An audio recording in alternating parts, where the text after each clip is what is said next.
Hi guys, in this video we will see how to enable PDF content indexing in Windows search. If PDF content not showing on your Windows search items, then here are the fixes, here are the possibilities.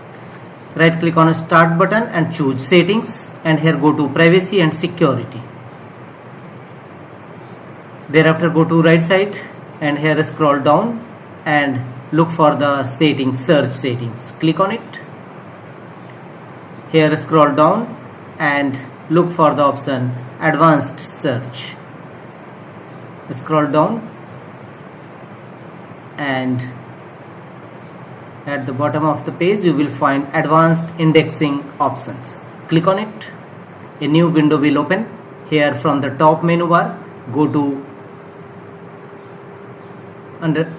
advanced, and here from the top menu bar go to file types, and here a list of file types available here. Here look for PDF and simply make the check against the option PDF.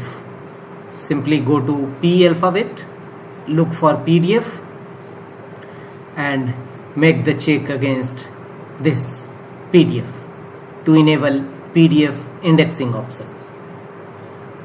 Also you can also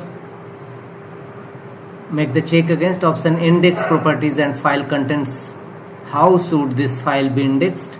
Indexed properties and file contents. Click on OK. Now PDF items will be visible on your Windows search. Look for any PDF items and you can see PDF items will available here. So you can easily enable PDF content indexing in Windows 11 and Windows 10.